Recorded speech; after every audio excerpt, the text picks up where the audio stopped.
पूरे परिवार का, उनके खानदान का, उनके जिम्मेदारों का। और मेरा मानना यह है कि इंशाअल्लाह ताला जनाब अतीक साहब की मजलिस में शमूलियत के बाद से यकीनन उत्तर प्रदेश मजलिस को एक तक़वियत मिलेगी और आने वाले विधानसभा के चुनाव हो या फिर फ्यूचर में हमारा पार्टी का जो काम है उससे यकीनन हमको उससे फ़ायदा मिलेगा। तो मैं दिल की गहराइयों से बड़ी बहन भाभी का, उनके पूरे परिवार का वेलकम करता हूं और साथ ही साथ हमारे मीडिया के जो जिम्मेदारान हैं उनके जो अगर आपके सवालात हैं तो मैं उसको देने के लिए तैयार भी हूं और पूरी तैयारी के साथ भी आया हूं ताकि आप लोगों को कोई तकलीफ ना हो।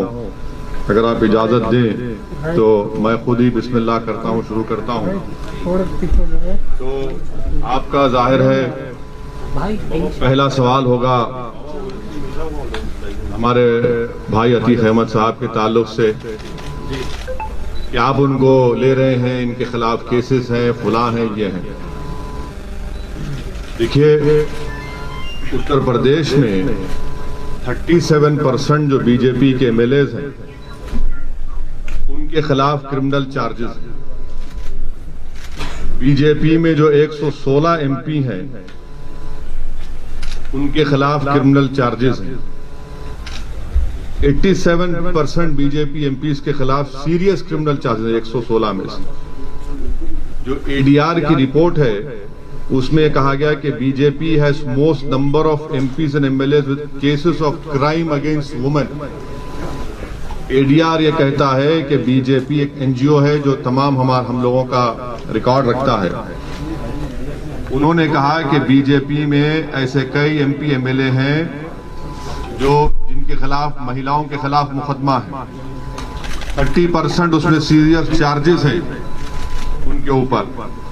और बीजेपी की जो अलाई जेडीयू है उसमें 81% एमपीज के ऊपर क्रिमिनल चार्जेस हैं। बीजेपी में एक सांसद हैं मध्य प्रदेश से, उनके खिलाफ तो और सीरियस चार्ज है। आप जानते हैं जो माजी में नाथूराम गोडसे को अपना हीरो माना और हेमंत करकरे के ताल्लुक से अनाप शनाप बका। और पांचवी बात यह है कि इस साल मार्च में सुप्रीम कोर्ट को जो एमिकस क्यूरी ने रिपोर्ट दी, सुप्रीम कोर्ट को यह बताया गया कि उत्तर प्रदेश में 77 केसेस जो मुजफ्फरनगर राइट के थे उनको उत्तर प्रदेश की सरकार ने विड्रॉ किया। खुद मुख्यमंत्री योगी आदित्यनाथ ने अपने खिलाफ एक केस को विड्रॉ कर लिया और 2007 का जो गोरखपुर का केस उनके खिलाफ था, मुख्यमंत्री ने कहा कि इसकी प्रोसिक्यूशन की इजाजत नहीं देता। तो इससे एक बात और इससे बात साफ जाहिर हो गई कि जिस किसी पॉलिटिशियन का नाम प्रज्ञा होगा, अजय होगा, कुलदीप होगा, संगीत होगा, सुरेश होगा, कपिल होगा, वो लोकप्रिय नेता होगा। और जिसका नाम अतीक होगा, जिसका नाम शहाब होगा, जिसका नाम मुख्तार होगा, वो बाहुबली हो जाएगा। ये रियलिटी है, इसको आप इनकार नहीं कर सकते। और अगर अतीक अहमद मुजफ्फरनगर कांड से पहले अगर कोई प्रोवोकेटिव स्पीच देते और गोरखपुर में कोई और भाषण दे देते और उसके बाद गड़बड़ हो जाती तो हो सकता, या फिर उनका उस समाज से ताल्लुक होता जिसके पास सत्ता है, तो यकीनन उनके खिलाफ भी केसेस विड्रॉ हो जाते। तो ये तल्ख हकीकत है और भारत के कानून के लिहाज से अभी तक उन पर किसी भी केस में कन्विक्शन नहीं हुआ है। और उन भाभी हमारी बड़ी बहन भी है, वकील साहब भी उनके हैं। तो ये आपको सवालात आप करने के बजाय मैं खुद उन सवालात का थोड़ा बहुत तजुर्बा मुझे है, इतना बड़ा नहीं है आपकी तरह। आपका और मेरा वक्त बचाने के लिए मैंने ये बात आपके सामने रखी। अब हम लोग अपने पहले मेंबरशिप का ये अतीक साहब की मेंबरशिप भी है, हमारी बड़ी बहन।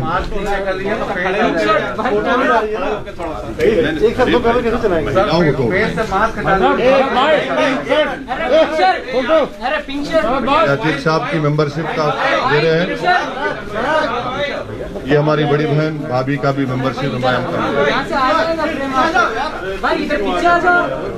और फिर पकड़ लेंगे। बिल्कुल बिल्कुल, आप जैसा बोलिए। अभी एक बार और एक बार आप ले लीजिए, हमारा वो आपको आप देख लीजिए, आपकी बरादरी है। तो मैं अब हाँ इधर भी देख लीजिए।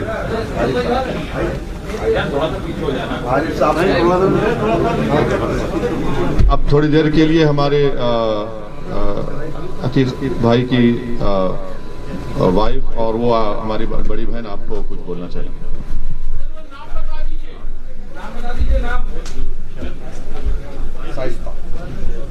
शाइस्ता परवीन।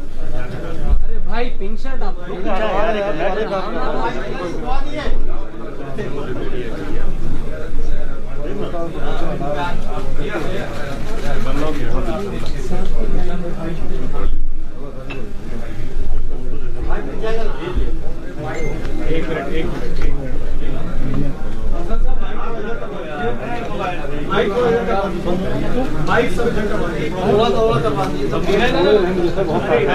आप नहीं पूछने वाले हमसे कर दे। आप नहीं पूछेंगे हमसे। तो अगर आप हमसे नहीं पूछे तो माइक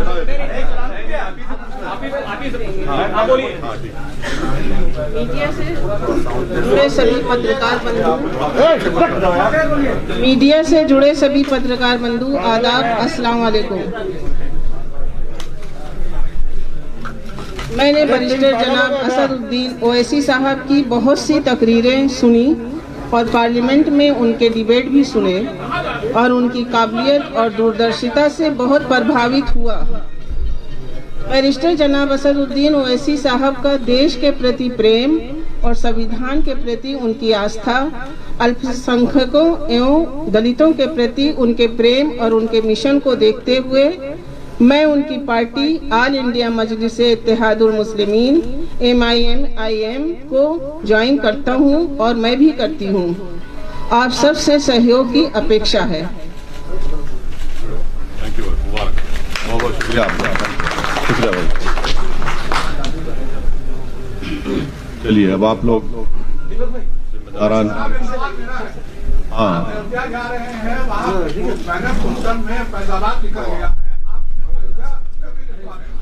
लिखना लिखेंगे। डिस्ट्रिक्ट है, अयोध्या लिखा है उसमें। हमारे शौकत साहब पीछे खड़े हैं, प्रेसिडेंट अयोध्या लिखा है। नहीं नहीं, अरे क्यों, अरे भाई फैजाबाद पार्लियामेंट कॉन्स्टिट्यूंसी में अयोध्या आता नहीं आता? आता है ना, क्यों नहीं मानेंगे? समाजवादी पार्टी के विधायक, उनका कहना है कि विधानसभा में एक प्रेयर कक्ष होना चाहिए। तो इस तरीके से बिहार अभी बांट देना भाई। झारखंड में एक, अरे भाई वो ये इरफान साहब कौन सी पार्टी के हैं? विधायक। पहले उनसे ये पूछ लीजिए कि अखिलेश यादव की राय क्या है। अखिलेश यादव अपनी मुंह से क्यों नहीं बोलते बात ये? आप क्या चाहते हैं? अरे छोटा, हम क्या चाहते हैं? हम ये चाहते हैं कि उत्तर प्रदेश में जैसा कि हर समाज, हर बरादरी की एक पॉलिटिकल लीडरशिप है, उनकी एक पहचान है, उनकी एक शनाख्त है, उसी तरह इंशाअल्लाह ताला उत्तर प्रदेश में मुस्लिम अक़लियत की एक इंडिपेंडेंट पॉलिटिकल वॉइस हो, जिसको भारत का संविधान उसकी इजाजत देता है। ये जो मौसूफ का आप नाम लिए, ये सिर्फ इस तरह की बातें करते हैं। जब मुजफ्फरनगर का कांड हुआ, भारत की आजादी के बाद 50,000 से ज्यादा लोग बेघर हो गए। उस वक्त तो इनकी जबान बंद थी, गूंगे बने हुए थे। उस वक्त उनको उस मस्जिद याद नहीं आई जो आज मुजफ्फरनगर में वीरान हो चुकी है। तो यही फर्क है, ये चीज हम लाना चाहते हैं। वैसे एक सवाल ये है कि जिस तरीके से जैसे आपने आजम खान साहब के स्वास्थ्य के बारे में बोला कि जल्दी वो स्वस्थ हो जाए, उनकी यूनिवर्सिटी बची रहे, क्योंकि वो यूनिवर्सिटी सबकी है। क्या जैसे आज अतीक अहमद जी के परिवार ने आपकी पार्टी को ज्वाइन किया है मजबूत करने के लिए, आप चाहेंगे कि आजम खान साहब की आपकी पार्टी को ज्वाइन करें मजबूती के लिए? देखिए, मैं जो आजम खान साहब के बारे में कहा था उस पर आज भी कायम हूं, मगर आज वो जिस उलझनों में है, परेशानियों में है, तो उस तरह का पॉलिटिकल जवाब मैं नहीं दे सकता। अगर मेरी नेक तमन्ना है, हमारी ऐन ख्वाहिश है कि अल्लाह सुब्हाना व तआला उनकी तमाम मुश्किलात में आसानी पैदा करे।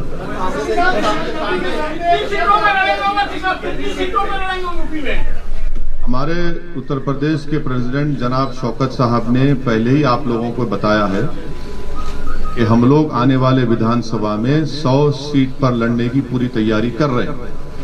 वैसे सवाल एक सवाल ये है, कल मुख्यमंत्री योगी आदित्यनाथ ने एक इंटरव्यू दिया हिंदुस्तान को और उनसे ये पूछा गया कि वैसे साहब कहते हैं आप तो लखनऊ के हैं या गोरखपुर के, उन्होंने कहा कि हाँ क्या उनसे एक सवाल पूछा गया तो वैसे साहब ने कहा आप तो लखनऊ के नहीं, आप तो गोरखपुर के। उन्होंने ये कहा कि एक का डीएनए टेस्ट होना चाहिए, पता चल जाएगा कौन कहाँ का है। करवा लीजिए, चलिए, बाकी है तो आइए डीएनए कराते हैं, चलिए करा लेते हैं डीएनए। आप करा लीजिए, हम तैयार हैं, आप कराएंगे, आपको भी कराना पड़ेगा। अब ये नौबत आ गई कि डीएनए कराएंगे, यानी भारत के संविधान को नहीं मानेंगे, डीएनए को मानेंगे। कहिए, चलिए। सर, आईएफएस मोहन भागवत ने कहा कि भारत में मुसलमान इन्वेडर्स के जरिए आए हैं, इस्लाम मजहब इन्वेडर्स के जरिए आया है, और जितने भी सेंसिबल लीडर्स हैं उनको ये मांग करनी चाहिए कि जो भी कट्टरपंथ की बात करे उसका विरोध करना चाहिए, कट्टरपंथ मुसलमानों का। कि ये गोल मोल की बात हमेशा भगवत करते हैं। कभी बोले डीएनए हमारा एक है, लिंचिंग करने वाला गलत है, ये एक ही सांस में ये तो हमेशा रंग बदलते रहते हैं ना अपना, कभी एक बात बोलते हैं, कभी एक बात बोलते हैं। ये तमाम के तमाम संघी लोग जो होते हैं वो हिस्ट्री के बड़े वीक होते हैं। हिस्ट्री अगर पढ़ लेते तो मालूम होता कि वेस्ट कोस्ट पर इस्लाम पहले आया, इन्वेडर से नहीं आया। तो हिस्ट्री में कमजोर है। तो बताना ये चाहते हैं कि वो जो आरएसएस की जो आइडियोलॉजी है, जिसमें गोलवालकर और आपके सावरकर ये दोनों ही बताते हैं ना कि पुत्र होली लैंड और मदरलैंड की जो गुफ्तगू करते हैं, तो उसी के रोशनी में उसी को रिक्रिएट करते हुए मोहन भागवत ने बात कही। और मोहन, सुनिए, अरे आपको सुन तो लीजिए, इतना तकलीफ क्यों हो रही है, उनको क्रिटिसाइज कर रहे हैं। तो मोहन भागवत को जो पहली कॉन्स्टिट्यूशन की किताब बनी गई थी, जो आज भी लोकसभा पार्लियामेंट में है, उसमें मुगल बादशाह अकबर की फोटो है, टीपू सुल्तान की है, संविधान बनाने वालों ने उनकी तस्वीर डाली, उसके ऊपर क्या कहेंगे वो? तो इसीलिए कह रहा हूँ कि हिस्ट्री में बड़े वीक हैं वो। आपके अलायंस पार्टनर में प्रकाश राठौर साहब कहने को तो वो आपके साथ जरूर है कि वो कभी भारतीय जनता पार्टी में भी चले जाते हैं बात करने के लिए, कभी समाजवादी पार्टी में भी टच में रहते हैं, तो क्या कुछ स्टेटस क्लियर कर पाएंगे कि आप लोग उनके साथ जा रहे हैं चुनाव में कि नहीं? नहीं, हम उनके साथ हैं। और एक पिछले बार टीवी कॉन्क्लेव हुआ था यही लखनऊ में, हमारी उनसे बातचीत भी हुई है, और इंशाल्लाह सितंबर में हमारी दोबारा उनसे मुलाकात होगी, बात होगी। ओवैसी साहब, किन किन दलों से अभी तक आपका संपर्क हुआ है? उत्तर प्रदेश में 100 प्रत्याशी आप उतार रहे हैं, और आपने समाजवादी पार्टी को भी एक प्रस्ताव दिया था कि अगर यूपी में उप मुख्यमंत्री मुस्लिम होगा तो ओवैसी की पार्टी उनके साथ मिलकर चुनाव लड़ेगी, क्या आपका कहना है? नहीं, अभी तो वो प्रस्ताव कहाँ दिए हम, आप लोगों ने नहीं सुने, आपने हमसे पूछा था कि क्या आप इनसे अलायंस करेंगे, हमने कहा तैयार है। आप पूछिए उनसे, वो तैयार है नहीं। तो अभी तक आपके पास कोई इस तरह का कोई संकेत नहीं आया? नहीं, आपके नहीं आया तो बता दीजिए, हमारे पास तो नहीं आया। मेरा बयान नहीं, आप ही के जिम्मेदारों ने मुझसे सवाल किया था तो मैंने उसका ही जवाब दिया। हाँ। क्यों ऐसा क्यों समझती सपा बसपा आपसे, क्यों डरती है? अब लैला की दुश्मनी में तो करते हैं ना पूरे मजनू, तो इनको लगता है कि सपा को या जो भी बीएसपी अगर एक ऐसा हमको अनटचेबल बनाना चाहती है तो हमको कोई एतराज नहीं है। हम उत्तर प्रदेश की जनता में जाएंगे और उनको भी ये पैगाम देंगे कि देखिए ये हमको अनटचेबल बना रहे हैं। और मकसद, परेशानी इनको इस बात की है कि जब हम ये कहते हैं कि 19% मुसलमान और आप MY कॉम्बिनेशन की बात करते हैं, आप 11% और 19% गुलामी आपकी करते रहे, आपकी जय जयकार करते रहे, आपको मुख्यमंत्री बनाए, आपको वोट दे, और आप हिस्सेदारी की जब बात होती है तो उस बात ही नहीं करते आप। मुजफ्फरनगर का इतना बड़ा फसाद हुआ, मुख्यमंत्री जनाब अखिलेश यादव थे, अगर वो केस चला देते तो आज योगी सरकार मार्च में 77 केसेस को वापस नहीं लेती। ये हर महाज पर ये नाकाम साबित हुए। ये नहीं चाहते उत्तर प्रदेश में कि मुस्लिम माइनॉरिटी की एक इंडिपेंडेंट पॉलिटिकल लीडरशिप क्रिएट हो। ये उत्तर प्रदेश के मुसलमानों का मुकद्दर ये बना चुके हैं कि 60% ड्रॉप आउट रेट है क्लास 5 से 5-6-7 साल की उम्र से 14 साल की उम्र तक। 2% मुसलमान बच्चे ग्रेजुएट होते हैं, 3% इंटर पास करते हैं, 12th पास करते हैं। ये मुकद्दर बना चुके हैं। जेल में 27% मुसलमान ट्रायल है। हम ये बात कर रहे हैं लीडरशिप की, हिस्सेदारी की, तो जाहिर है इनको तकलीफ होगी। और ये जनता देख रही है कि कैसे हर समाज को उनका हिस्सा मिल रहा है। क्या आप समझ रहे हैं कि नरेंद्र मोदी ने अनुप्रिया पटेल को, बाघेल साहब को ऐसे बना दिया मंत्री? उनकी बरादरी का वोट है, उनकी जात का वोट है, कास्ट का वोट है। तो ये पूरे हर कास्ट की पॉलिटिकल लीडरशिप आइडेंटिटी बन चुकी है। जब बात मुस्लिम्स की आती है और मुसलमानों में ओबीसी मुसलमान की बात आती है तो सब कहते हैं नहीं नहीं, इससे कम्युनलिज्म बढ़ेगा।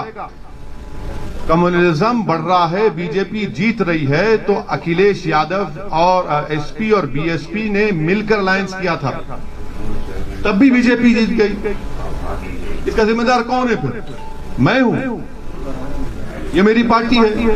मुसलमान ने तो आपको झोली भर भर कर वोट दिया, फिर कहां गया वोट? क्यों नहीं जीत पाए? आज एक एग्जांपल, आज हम रुदौली जा रहे हैं, वहां पर जैदी साहब एक कैंडिडेट होते थे समाजवादी के एमएलए, वो 2012 में हारे 1000 वोट से, 17 आया तो 31,000 वोट से हार गए, और वहां पर यादव साहब जीत गए। बताए ना समाजवादी के लोग कि जैदी क्यों हारे और यादव क्यों जीत गए। इतनी मिसालें हम दे सकते हैं। खाली मुसलमानों के सहारे आप क्यों जीतना चाहते हैं? मुसलमानों के सहारे अकेले आप 100 सीटों में नहीं, आपका सवाल बिल्कुल सही है। मैं तो अल्लाह के सहारे जी रहा हूं और कामयाब होऊंगा। आपने गलत फहमी आपको। हाँ बिल्कुल मिला रहे हैं भाई, कौन कह रहे नहीं मिला रहे हैं। आपने कहा कि आगे क्या करेंगे, हम तो बिल्कुल चाह रहे हैं। अभी हम राजभर साहब के साथ हैं, मुख्तलिफ हमारे ओबीसी ऑर्गेनाइजेशंस के साथ हैं, पार्टीज के साथ हैं। हाँ हाँ, राजा भैया की बात कर रहे हैं। जब राजा यहाँ बैठा है ना आपके सामने, हम खुद बैठे हैं भाई, क्यों आप बात कर रहे हैं? वैसे सर, बिहार का उदाहरण आपके सामने है। विपक्ष के बिखराव के चलते नीतीश की सरकार बनी। क्या लगता है उत्तर प्रदेश में जिस तरह से फिर से आप गलत सवाल कर रहे हैं। आप स्टडी करके देखिए, आप एक जिम्मेदार जर्नलिस्ट हैं। नहीं, आपको जिम्मेदार हैं आप बड़े पढ़े लिखे हैं, आपको थोड़ा रिसर्च करना चाहिए। कितने अच्छा, अब ठीक है, चलिए अब आपसे बहस होगी। अब बताइए कितने सीट एमआईएम लड़ी? बिहार में आप 5 सीटें से जीते। लड़े कितने? अरे आपने 60-70 सीटों पे झूठ। अब अपना मजाक मत बनाइए, देखिए मजाक मत बनाइए। आपकी झूठ साबित हो गई, आपकी झूठ साबित हो गई, आपकी झूठ साबित। छोड़ रहे, ठहरिए, अब सुनिए, अब सुनिए। देखिए, आपकी इग्नोरेंस को तो हम नहीं हटा सकते, पर आपको बता रहे हैं। आपने कहा बिहार में 60-70 लड़े हम, आपने कहा ना अभी नहीं लड़े। सुनिए, नहीं लड़े, 20 लड़े, 19, चलिए जीते कितने? 5। बाकी 9 सीट पर गठबंधन जीत गया हमारे खिलाफ। फिर सवाल 5 सीट, सुनिए 5 सीट पर एनडीए जीत गया और 9 और 5 के अगर वोट्स मिला भी लेंगे आप, तब भी वो मेजॉरिटी के करीब नहीं है जो जीते वो लोग। मेरे भाई जरा रिसर्च कर लीजिए, हम थम्स अप नहीं है, वो थम्स अप लीडरों का जमाना जा चुका है। हाँ, आपका सवाल ये है, हम समझ चुके आपका सवाल ये क्या है, और हमारा जवाब ये है कि हम लड़ेंगे इलेक्शन। हम किसी के गुलाम नहीं है, जर खरीद गुलाम नहीं है कि उनको जिताएंगे। हम बहुत 60 साल से सबको जिता रहे, हम जीतेंगे इंशाल्लाह। उत्तर प्रदेश का मुसलमान जीतेगा। कब तक हम इनको कंधों में बिठाकर, कभी अपना बेटा बनाकर, कभी अपना भैया बनाकर, कभी अपना नेता बनाकर, कब तक इन लोगों को जिताते रहेंगे? हम क्या कोई खैदी हैं? अब हम वोट डालेंगे, हम जीतेंगे। संविधान में इनको इजाजत है, और इसमें पेट में दर्द क्यों हो रहा है? वैसे साहब, कल मोहन भागवत साहब ने पुणे में एक बार फिर से ये कहा है कि हिंदू और मुसलमान के पूर्वज एक हैं। उन्होंने कहा कि हमारी एकता ही हमारा अतीत ही हमारी एकता का अधिकार। हाँ, रणबीर साहब बोलिए ना। रणबीर, आप कहाँ हैं? रणबीर भाई दिख गया, बोलिए। मैं वो जवाब दे चुका हूँ सर उस पर। बीएसपी को आप कह रहे हैं कि झोली भरकर के मुसलमानों ने वोट दिया। दोनों को पिछले 2019 के लोकसभा के चुनाव में CSDS का डेटा है 2019 का कि 70% मुस्लिम्स वोटेड फॉर, 70% मुसलमानों ने बीएसपी और सपा को वोट दिया, और 50% के ऊपर हमारे हिंदू भाइयों ने बीजेपी को वोट दिया। ये मैंने कहा। अभी बाबा जी का कार्यक्रम चल रहा है और वहाँ शंख बज रहे हैं, वैदिक मंत्र पढ़े जा रहे हैं, तो मुसलमान आखिर क्यों आपको वोट करें? क्या सोच रहे हो? वैसे साहब वहाँ जय श्री राम के नारे भी आज लगे हैं। हाँ, नहीं, देखिए वो उनके पार्टी का प्रोग्राम है, वो जो करते कर लें। हमारा जो पॉलिसी, हमारा जो पॉलिटिकल ऑब्जेक्टिव है, हमारा जो कोशिश है उत्तर प्रदेश में, वो आपके सामने रख रहे हैं। यूपी के इस इलेक्शन में तालिबान भी एक मुद्दा होगा, आपका क्या सोचना है? क्या होगा? तालिबान है वो यूपी कौन बना रहा है? मैं आपको बताऊं, ऐसे नाम लेने से क्या मतलब है? किसी पार्टी का नाम लेने से अरे आप क्यों डर रहे हैं? हाँ,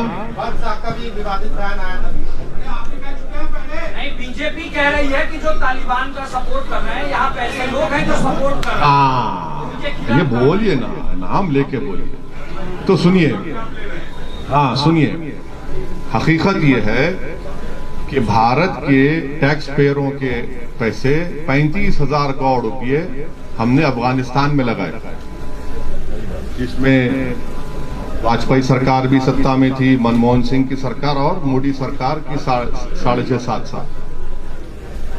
ये 35,000 करोड़ में हमने डैम बनाए, अफगानिस्तान में हमने उनकी पार्लियामेंट बनाई, ईरान से छबार पोर्ट हम बना रहे हैं ताकि वहां से ट्रेड हो सके अफगानिस्तान में। अब वहां पर तालिबान आ चुका है, और पिछले 20 साल में हर साल हमने करीब 800 से 900 अफगानियों को अफगानिस्तान से भारत लाकर उनको एजुकेशन करवाया, doctor, engineer, Indian military academy पढ़ाया। तो ऐसे 16,000 लोग हुए। हम ऑल पार्टी मीटिंग में गवर्नमेंट मोदी सरकार से सवालात की, जो मैं दोहरा देता हूं, आपकी आसानी हो जाएगी समझने के लिए। मैंने पूछा कि क्या तालिबान एक टेररिस्ट ऑर्गेनाइजेशन है?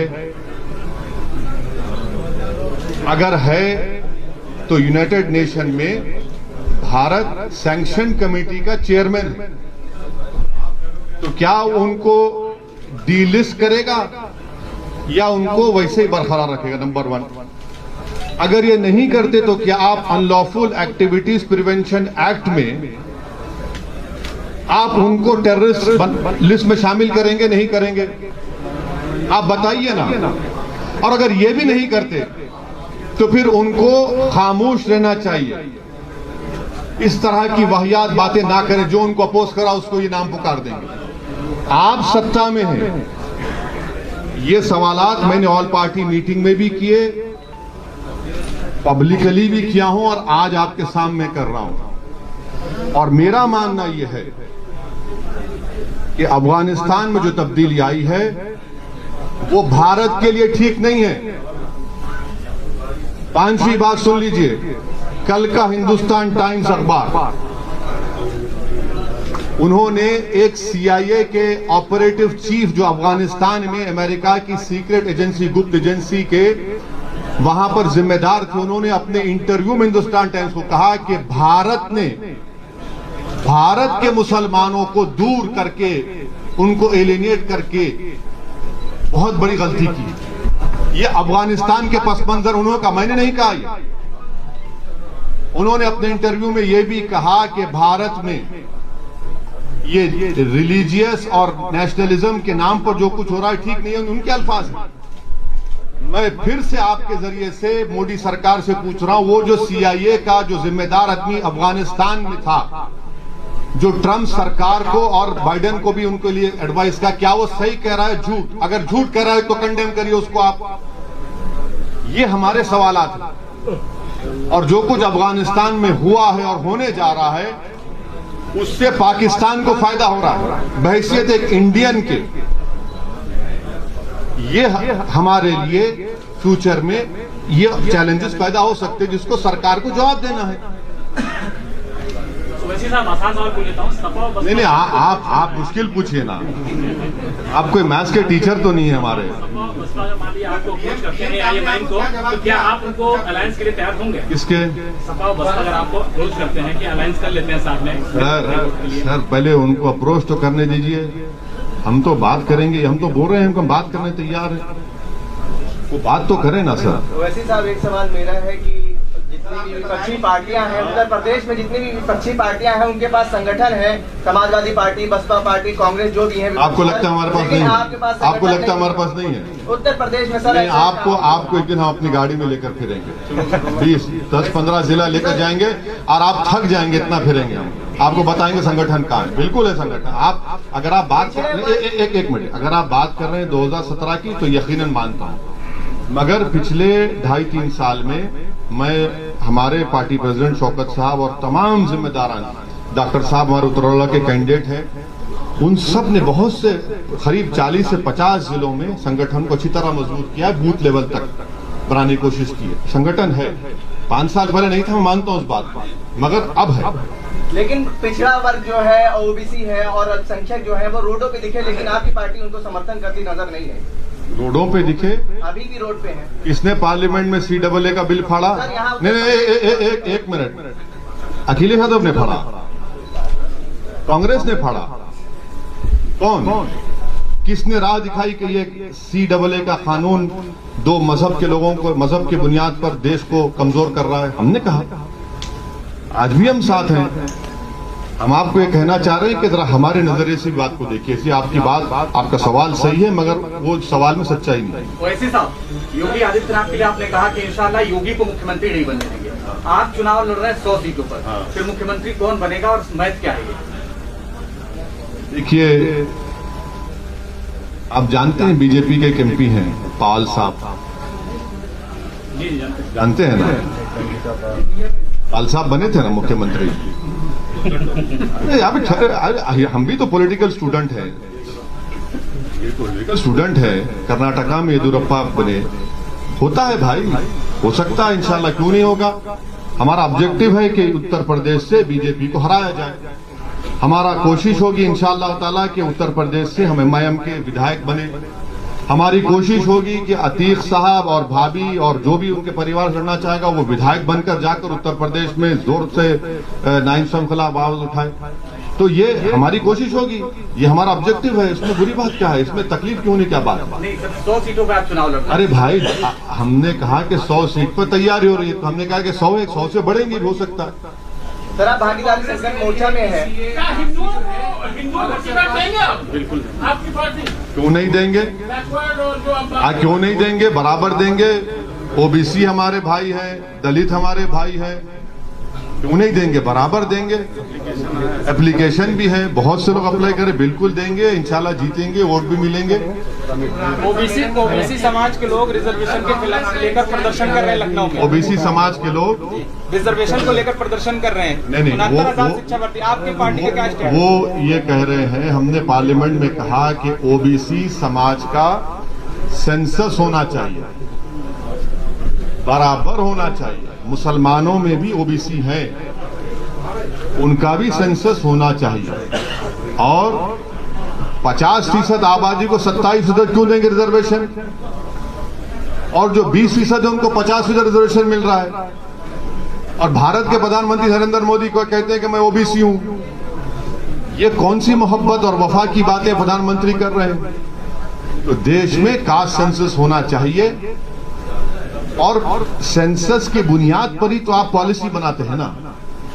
और भारत को आजाद होकर 70 साल हो गए, तो सेंसस क्यों नहीं होगा ओबीसी का। जब सेंसस में SC, ST, minority, Hindu, non Hindu लिखा जाता है, रिलीजन का, तो ये क्यों नहीं किया जाता। करना चाहिए हम बराबर। और आखिरी बात, 50% का ये जो रिजर्वेशन है इसको खत्म करना चाहिए, इसको आगे बढ़ना चाहिए। ये हमारा पार्टी का, हमने बात पार्लियामेंट में अपनी स्पीच में कही, आप देख भी सकते हैं। Thank you sir, thank you.